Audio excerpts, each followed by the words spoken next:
નમસ્કાર વાલા વિદ્યાર્થી મિત્રો, સ્વાગત છે તમારું। આજે વાત કરીશું ધોરણ 8માં આપણી નવીન સ્વાધ્યાયન પોથી જે આપવામાં આવી છે તેમાં સામાજિક વિજ્ઞાનનો પાઠ નંબર 1 છે ભારતમાં યુરોપિયનો અને અંગ્રેજી શાસનની સ્થાપના, જેનું આપણે આ પાઠમાં એટલે કે આ વિડીયોમાં સચોટ સાચું અને સંપૂર્ણ સોલ્યુશન કરવા જઈ રહ્યા છીએ। તો ચાલો વિદ્યાર્થી મિત્રો વિડીયોની શરૂઆત કરીએ। તેના પહેલાં ખાસ ચેનલમાં નવા છો તો ચેનલને પણ અવશ્ય સબસ્ક્રાઇબ કરી વિડીયોને લાઇક અને શેર કરવાનું ન ભૂલતા। મિત્રો, પાઠ 1 ભારતમાં યુરોપિયનો અને અંગ્રેજી શાસનની સ્થાપના, જેની અંદર પ્રશ્ન નંબર 1ની વાત કરીએ તો યોગ્ય વિકલ્પ પસંદ કરી જવાબ આપવાના છે। પહેલો વિકલ્પ છે કે ભારતમાં યુરોપિયન પ્રજાના આગમનનો સાચો ક્રમ જણાવો। તો મિત્રો સૌપ્રથમ અહીંયા પોર્ટુગીઝો આવ્યા હતા, પછી ડચ લોકો આવ્યા, અંગ્રેજો અને ફ્રેન્ચો આવ્યા, એટલે કે બી ઓપ્શન સાચો છે। બીજો પ્રશ્ન છે પ્લાસીનું યુદ્ધ, તો ક્લાઇવ અને બક્સરનું યુદ્ધ તો મેજર મંદરો દ્વારા કરવામાં આવેલું છે।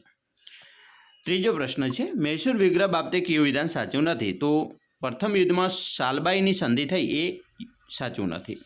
ચોથો પ્રશ્ન પોલીસ તંત્ર તો કોર્નવોલિસ, ન્યાયતંત્ર તો વોરન હેસ્ટિંગ્સ। પાંચમો પ્રશ્ન ભારતમાં યુરોપિયન પ્રજાના આગમન પાછળનું કયું કારણ યોગ્ય નથી? જવાબ યુરોપમાંથી સૂત્રા કાપડની ભારતમાં નિકાસ કરવા માટે એ યોગ્ય નથી। છઠ્ઠો પ્રશ્ન નીચેનામાંથી કઈ જોડ સાચી છે? તો વાસ્કો દ ગામા કાલિકટ બંદરે આવ્યો હતો। સાતમો પ્રશ્ન અંગ્રેજ સમયમાં વહીવટીતંત્રના સર્વોચ્ચ વડા ગવર્નર જનરલ હતા। આઝાદી પછી ભારતમાં સર્વોચ્ચ પદ કયું? તો જવાબ આવશે આઝાદી પછી સર્વોચ્ચ પદ વડાપ્રધાનનું છે। વહીવટીતંત્રની વાત કરી છે એટલા માટે બંધારણીય રીતે ગણીએ તો મિત્રો રાષ્ટ્રપતિ આવશે, પરંતુ વહીવટીતંત્રની દ્રષ્ટિએ વડાપ્રધાન પદ સર્વોચ્ચ પદ કહેવાય। આઠમો પ્રશ્ન છે તમારે સુપ્રીમ કોર્ટની મુલાકાત લેવી છે તો તમે કયા શહેરમાં જશો? તો આપણે દિલ્હીમાં જઈશું। નવમો પ્રશ્ન યુરોપિયન પ્રજા દ્વારા શરૂઆતમાં ભારતના કયા ભાગમાં કોઠીઓ સ્થાપી હતી? તો દરિયા કિનારાના શહેરોમાં। દસમો પ્રશ્ન પ્લાસીના યુદ્ધ બાબતે કયું વિધાન યોગ્ય છે? તો મિત્રો વિધાન 1, 2 અને 3 ત્રણેય યોગ્ય છે। જેમાં વિધાન 1 મુર્શિદાબાદ પાસે આવેલ પ્લાસી નામના સ્થળે યુદ્ધ થયું। વિધાન 2 સિરાજુદ્દૌલા અને અંગ્રેજો વચ્ચે યુદ્ધ થયું। વિધાન 3 પ્લાસીનું મૂળ નામ પલાશ હતું। પ્રશ્ન 2 ખાલી જગ્યા પૂરો।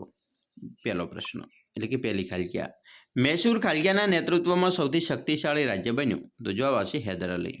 બીજો પ્રશ્ન ભારતીય સામંતશાહી પોલીસ ખાતાની જગ્યાએ આધુનિક પોલીસ ખાતાની સ્થાપના ખાલગ્યાએ કરી હતી? તો કોર્નવોલિસ। ત્રીજો પ્રશ્ન પેશવાને પુણેમાંથી હટાવી કાનપુર પાસે ખાલગ્યામાં પેન્શન આપી મોકલી દીધા? જવાબ આવશે બિઠ્ઠુર। ચોથો પ્રશ્ન અંગ્રેજોએ કોઠી સ્થાપી એ સુરત શહેર ભારતની ખાલગ્યા દિશામાં આવેલું છે? તો ભારતની પશ્ચિમ દિશામાં। પ્રશ્ન 3 વિધાન ખરા છે કે ખોટા તે જોઈએ।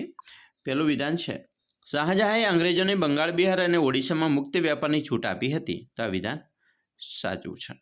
મિત્રો શાહજહાંએ નથી આપી, બરાબર, શાહજહાંએ આપી નથી બંગાળ, બિહાર અને ઓડિશાની, તો આ વિધાન ખોટું હશે, બરાબર, કારણ કે તેણે પ્લાસીના યુદ્ધની અંદર મિત્રો જે સિરાજુદ્દૌલા છે એને હરાવી અને મીર જાફરને મિત્રો ગાદી લાવ્યો, એટલે મીર જાફરે છે એ નવાબ બનાવ્યો અને એને આપી હતી।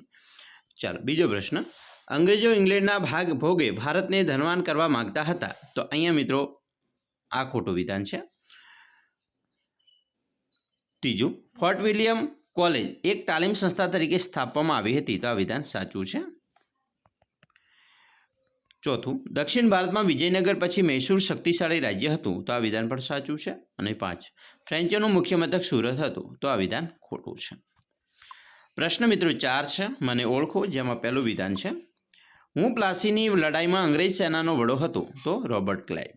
બીજું અમે દક્ષિણમાં એકાધિકાર સ્થાપવા અંગ્રેજો સામે કર્ણાટકમાં લડાઈ કરી? તો ફ્રેન્ચો। ત્રીજું વિધાન મેં પોર્ટુગીઝોને મરી મસાલાના વેપારની છૂટ આપી? તો જામોરીન। ચોથું વિધાન મેં જહાંગીર રાજા પાસેથી વેપારનો પરવાનો મેળવ્યો? ટોમસ રોય। પાંચમું વિધાન મેં સિરાજુદ્દૌલા સાથે વિશ્વાસઘાત કર્યો અને અંગ્રેજો સાથે જોડાઈ ગયો? તો મીર જાફર। મિત્રો પ્રશ્ન 5 છે જોડકા જોડવાના છે, જેની અંદર પહેલું વિધાન છે ફ્રેન્ચ, ફ્રેન્ચમાં આવશે ઈ મદ્રાસ। બીજું છે અંગ્રેજ, તો તેમાં આવશે ડી સુરત। ડેનિશ, તો તેમાં આવશે મિત્રો શ્રીરામપુર। ડચ, તો એમાં આવશે ગોલકોન્ડા। અને પાંચમો હશે પોર્ટુગીઝ, તો તેમાં આવશે કાલિકટ। પ્રશ્ન મિત્રો 6 છે નીચેના આપેલા વિધાનો છે તેમાં ખોટા શબ્દો ચેકી નાખવાના છે। ચાલો વિધાનો મિત્રો જોઈએ। પહેલું વિધાન છે ભારતમાં ન્યાયતંત્રની શરૂઆત વોરન હેસ્ટિંગે કરી? આપણે વિલિયમ બેન્ટિંગ ચેકી દઈશું।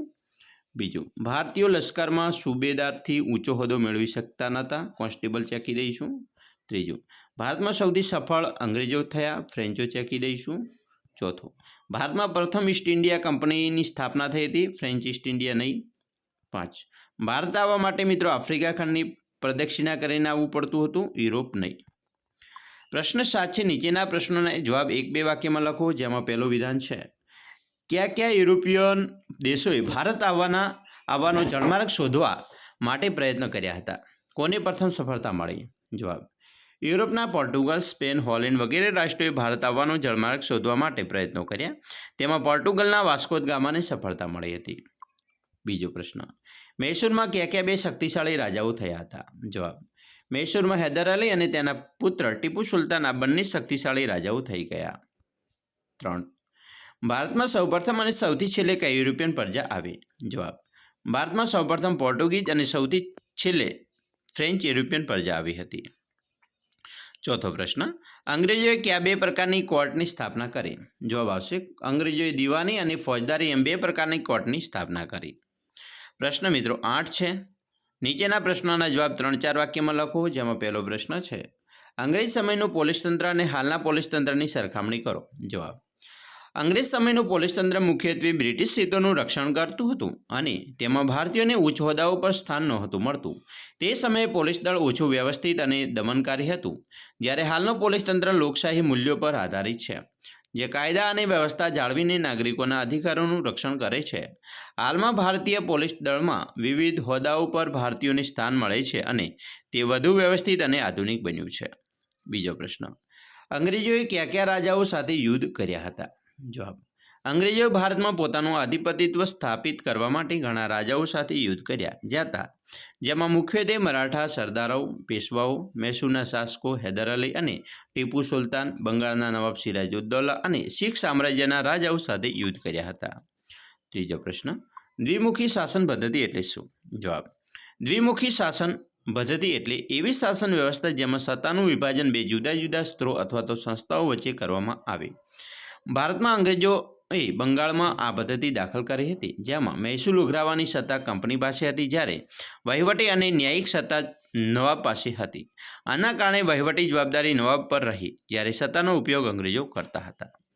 પ્રશ્ન 9 ટૂંકનોટ લખવાની છે, જેની અંદર પહેલું વિધાન છે, અંગ્રેજ શાસન સમયે ન્યાયતંત્ર. જવાબ, અંગ્રેજ સમયનું પોલીસ તંત્ર મુખ્યત્વે બ્રિટિશ હિતોનું રક્ષણ કરતું હતું અને તેમાં ભારતીયોને ઉચ્ચ હોદ્દાઓ પર સ્થાન નહોતું મળતું. તે સમયે પોલીસ દળ ઓછું વ્યવસ્થિત અને દમનકારી હતું, જ્યારે હાલનું પોલીસ તંત્ર લોકશાહી મૂલ્યો પર આધારિત છે, જે કાયદો અને વ્યવસ્થા જાળવીને નાગરિકોના અધિકારોનું રક્ષણ કરે છે.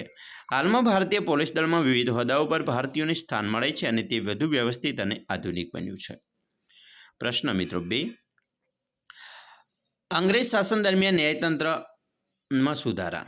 જવાબ, અંગ્રેજો ભારતમાં ન્યાયિક પ્રણાલીમાં અનેક સુધારાઓ રજૂ કર્યા. એમાં ભારતીય દંડ સંહિતા, ફોજદારી કાર્યવાહી સંહિતા અને નાગરિક કાર્યવાહી સંહિતા જેવા કાયદાઓનું સંહિતાકરણ સામેલ હતું, જેણે કાનૂની પ્રણાલીમાં એકરૂપતા અને સ્પષ્ટતા લાવી. તેમણે કાયદાના શાસનની ખ્યાલ પણ રજૂ કર્યો, જેમાં દરેક વ્યક્તિ સમાન કાયદાને આધીન હતો, તેમની સામાજિક સ્થિતિને ધ્યાનમાં લીધા વિના. જોકે આ પ્રણાલીમાં હજુ પણ મર્યાદાઓ અને પૂર્વગ્રહો હતા, ખાસ કરીને ભારતીયોના અધિકારો અને હિતોને લગતા. પ્રશ્ન મિત્રો 10, કારણ આપો, જેમાં પહેલો પ્રશ્ન છે, અંગ્રેજો હૈદર અલીની વધતી જતી સત્તા અને શક્તિ અંગે ચિંતિત થતા. જવાબ, કારણ કે મિત્રો હૈદર અલીએ મૈસૂરમાં પોતાની સત્તા સ્થાપિત કરી હતી અને તે એક શક્તિશાળી શાસક તરીકે ઉભરી રહ્યો હતો.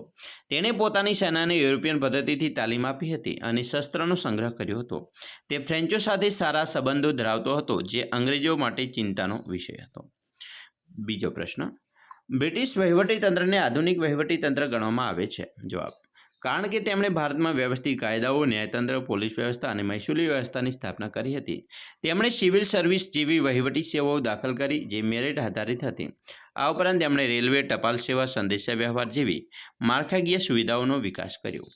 પ્રશ્ન 3, મરાઠા સામ્રાજ્ય વિભાજિત થઈ અલગ અલગ રાજવંશોમાં વહેંચાઈ ગયું. જવાબ, કારણ કે પેશવાઓની સત્તા નબળી પડ્યા પછી અને પાણીપતના ત્રીજા યુદ્ધમાં હાર પછી મરાઠા સરદારો વચ્ચે એકતાનો અભાવ જોવા મળ્યો. હોલકર, સિંધિયા, ભોસલે અને ગાયકવાડ જેવા શક્તિશાળી મરાઠા સરદારોએ પોતપોતાના વિસ્તારમાં સ્વતંત્ર સત્તા સ્થાપિત કરી હતી. મિત્રો પ્રશ્ન 11 છે, નીચેની પ્રવૃત્તિ શિક્ષકની મદદથી કરવાની છે, જેમાં તમારે વિશ્વના નકશામાં ભારતમાં આવેલ યુરોપિયન લોકોના દેશો દર્શાવવાના છે. બીજું, આ એકમમાં આવતી સાલ વર્ષની ઘટનાઓ ક્રમિક ગોઠવી કાર્ડ શીટમાં લખી વર્ગમાં લગાવવાની છે. અને ત્રીજું, શાળાના મેદાનમાં ભારતનો નકશો બનાવી તેમાં રાજ્ય દર્શાવી અને યુરોપિયન પ્રજા સાથે જોડાયેલા સ્થળોના નામ સાથે દર્શાવવાના છે. તો આવી રીતે વિદ્યાર્થી મિત્રો તમે કરી શકો છો. અમે આશા રાખીએ છીએ તમને આપણો આ વિડીયો ખૂબ જ ઉપયોગી નીવડશે. અને મિત્રો ખાસ વિડીયો ગમે હોય તો લાઇક, શેર અને સબસ્ક્રાઇબ કરવાનું પણ ન ભૂલતા.